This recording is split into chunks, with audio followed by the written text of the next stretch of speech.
Hello everyone. पिछली class में हमने 1773 का रेगुलेटिंग एक्ट तक हमने कर लिया था, तो आज हम करेंगे पीट्स इंडिया एक्ट 1784 को। यह एक्ट ब्रिटिश का जो पीएम था विलियम पिट्स के द्वारा बनाया गया था। यह एक्ट फोकस बिल में संशोधन करके तैयार किया गया, इसलिए इसका नाम पिट्स इंडिया एक्ट पड़ा था। और 1784 के एक्ट से कंपनी के व्यापारिक और राजनीतिक कार्य अलग अलग कर दिए गए। व्यापारिक कार्य बीओडी को सौंप दिए गए और राजनीतिक कार्य बीओसी को सौंप दिए गए। बीओडी की फुल फॉर्म थी बोर्ड ऑफ डायरेक्टर्स और बीओसी की फुल फॉर्म थी बोर्ड ऑफ कंट्रोलर्स। बीओडी में 24 मेंबर थे और बीओसी में 6 मेंबर थे। बीओसी की परमिशन के बिना गवर्नर जनरल न तो किसी राजा से संघर्ष कर सकता था और न ही कोई आश्वासन दे सकता था। भारत का कंपनी द्वारा अर्जित क्षेत्र अब ब्रिटिश भारत कहलाएगा 1784 के एक्ट से। मतलब कि जो ईस्ट इंडिया कंपनी ने जो कब्जा किया था भारत के क्षेत्र पर, वो अब ब्रिटिश भारत के नाम से जाना जाएगा। एंग्ला मैसूर युद्ध पहला कब हुआ था? 1767 से 1769 तक। ये किन किन के बीच में हुआ था? Hyder Ali versus East India Company, इसमें हैदर अली की जीत हुई थी और इस में मद्रास संधि हुई थी। और दूसरा हुआ था 1780 से 84 तक। हैदर अली इस वाले में मारा गया था और तब इस वाले में मंगोर संधि हुई थी। और थर्ड हुआ था 1790 से 92 तक, East India Company versus Tipu Sultan. तब हुआ, इसके टाइम पर श्रीरंगपट्टनम संधि हुई थी। गवर्नर जनरल की परिषद में अब 4 से 3 सदस्य होंगे, मतलब पहले 4 थे और अब इस एक्ट के तहत 1 कम कर दिया गया। अन्य प्रांतीय गवर्नरों के लिए परिषद में भी 3 ही सदस्य होंगे। गवर्नर जनरल प्रांतीय सरकारों की विफलता पर उन्हें बर्खास्त कर सकता था, इसको ये शक्ति दी गई थी। 1786 का एक्ट गवर्नर जनरल विशेष परिस्थितियों में अपनी परिषद का निर्णय निरस्त कर सकता था और कमांडर चीफ अब गवर्नर जनरल होगा। 1793 का एक्ट कंपनी का लाइसेंस 20 वर्षों के लिए बढ़ा दिया गया। बीओसी का वेतन अब भारतीय राजस्व से जाएगा।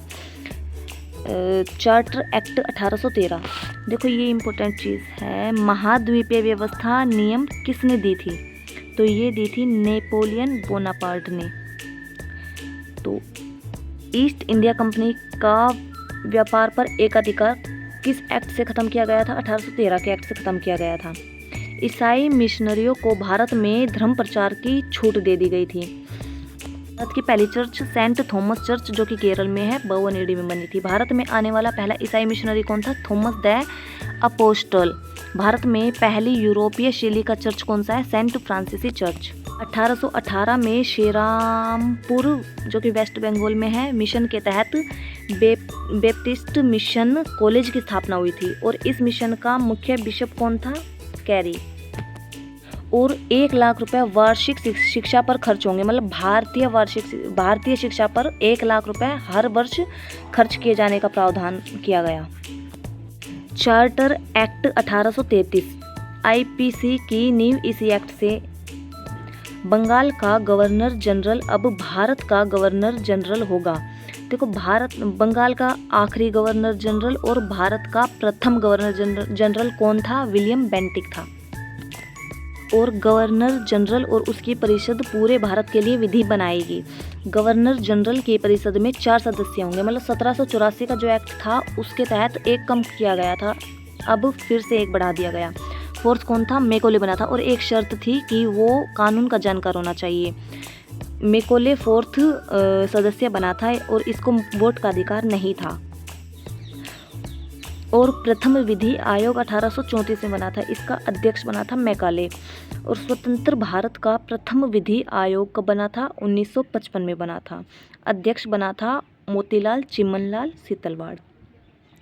वर्तमान 23वां विधि आयोग कब गठित किया गया था? 1 सितंबर 2024 में, जो कि 31 अगस्त 2027 तक रहेगा। अध्यक्ष कौन बना? बीपी सिन्हा। देखो, ये बहुत महत्वपूर्ण चीज़ है। आईपीसी की नींव किस एक्ट से पड़ी थी? चार्टर एक्ट 1833 से।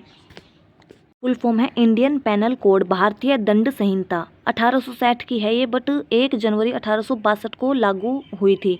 इसमें टोटल कितनी धाराएं थी? 511।